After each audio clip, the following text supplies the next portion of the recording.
নমস্কার বন্ধুরা, অন্নপূর্ণা যোজনার টাকা নিয়ে যারা এতদিন অপেক্ষা করছিলেন তাদের জন্য কিন্তু এবার বড় খবর। আগস্ট মাসের ৩,০০০ টাকা ইতিমধ্যে অনেক উপভোক্তার ব্যাংক অ্যাকাউন্টে ঢুকতে শুরু করেছে। আবার এমন অনেক মহিলাও রয়েছে যারা এখনো টাকা পাননি। তাহলে প্রশ্ন হচ্ছে, কারো অ্যাকাউন্টে টাকা ঢুকছে আবার কারো অ্যাকাউন্টে এখনো টাকা আসেনি কেন? টাকা কি বন্ধ হয়ে গেছে, নাকি এখনো সবার অ্যাকাউন্টে টাকা ঢোকানো শেষ হয়নি?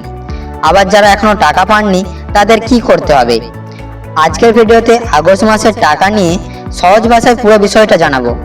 ভিডিওটা শেষ পর্যন্ত দেখবেন, কারণ শেষের দিকে টাকা না পেলে কি কি যাচাই করতে হবে সেটা আমি সহজ ভাষায় বলে দেব।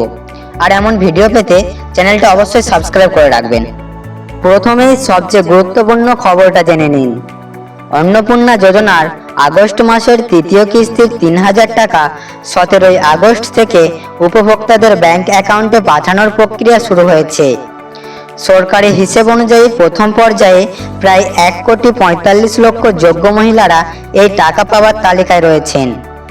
অর্থাৎ যাদের নাম চূড়ান্তভাবে যোগ্য সুবিধাভোগীর তালিকায় রয়েছেন তাদের অ্যাকাউন্টে ধাপে ধাপে টাকা পাঠানো হচ্ছে। এই কারণে একটা বিষয় খুব ভালো করে বুঝতে হবে, ১৭ই আগস্ট থেকে টাকা পাঠানো শুরু হয়েছে মানেই ১৭ই আগস্টেই প্রত্যেকের অ্যাকাউন্টে টাকা ঢুকে যাবে এমন নয়। ব্যাংকে টাকা জমা হওয়া সময় এবং সরকারি পেমেন্ট প্রসেসিংয়ের কারণেও কারো আগে কারো পরে টাকা আসতে পারে। তাই একজনের অ্যাকাউন্টে টাকা এসেছে দেখে আপনার অ্যাকাউন্টে না আসলে সঙ্গে সঙ্গে চিন্তা করার কোনো দরকার নেই। এবার আসি সবচেয়ে গুরুত্বপূর্ণ প্রশ্নে, কেন একজন টাকা পেলেন অথচ পাশের বাড়ির আরেকজন এখনো পেলেন না?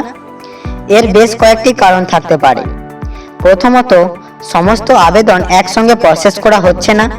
যোগ্যতা যাচাই এবং প্রশাসনিক প্রক্রিয়ার পর ধাপে ধাপে টাকা পাঠানো হচ্ছে।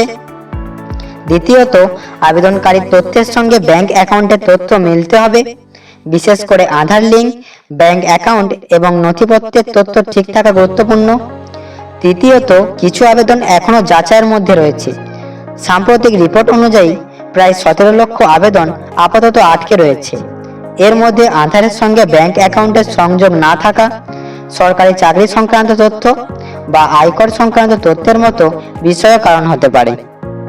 অন্নপূর্ণা যোজনা নিয়ে মুখ্যমন্ত্রী শুভেন্দু অধিকারীও একাধিকবার পরিষ্কার করে জানিয়েছেন যে প্রকল্পের সুবিধা প্রকৃত যোগ্য প্রাপকদের কাছে পৌঁছে দেওয়া সরকারের লক্ষ্য। অর্থাৎ শুধু আবেদন করলেই টাকা পাওয়া যাবে বিষয়টা এমন নয়। আবেদনকারীর তথ্য যাচাই করা হচ্ছে এবং যোগ্যতা অনুযায়ী সুবিধাভোগীর তালিকা তৈরি করা হচ্ছে। এই যাচাইয়ের কারণে কিছু মানুষের টাকা আগে এসেছে এবং কিছু মানুষের ক্ষেত্রে এখনো অপেক্ষা করতে হচ্ছে। সরকারের পক্ষ থেকে আরও জানানো হয়েছে, যারা প্রকৃতপক্ষে যোগ্য অথচ কোনো কারণে বাদ পড়েছেন বা আবেদন সংক্রান্ত সমস্যা রয়েছে তাদের জন্য সংশোধন ও অভিযোগ জানানোর সুযোগ রাখা হচ্ছে।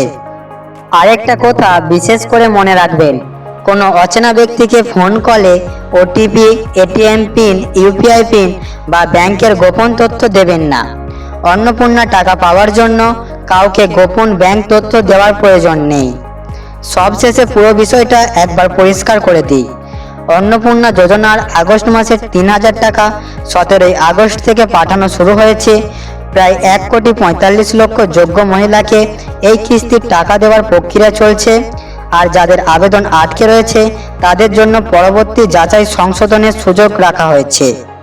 তাহলে বন্ধুরা, অন্নপূর্ণা যোজনার আগস্ট মাসের ৩,০০০ টাকা নিয়ে আজকের আপডেট এই পর্যন্তই। আপনার অ্যাকাউন্টে যদি আগস্ট মাসের টাকা ঢুকে থাকে তাহলে কমেন্টে পেয়েছি লিখে জানাতে পারেন। আর যদি এখনো টাকা না ঢুকে পায়নি লিখুন, তাহলে বোঝা যাবে কতজন টাকা পেয়েছে এবং কতজন অপেক্ষা করছেন। ভিডিওটি উপকারী মনে হলে অবশ্যই একটি লাইক করুন। আর এই রকম সরকারি প্রকল্পের নতুন আপডেট পেতে চ্যানেলটা অবশ্যই সাবস্ক্রাইব করে রাখুন। ধন্যবাদ। আবার দেখা হবে পরবর্তী নতুন গুরুত্বপূর্ণ আপডেট নিয়ে।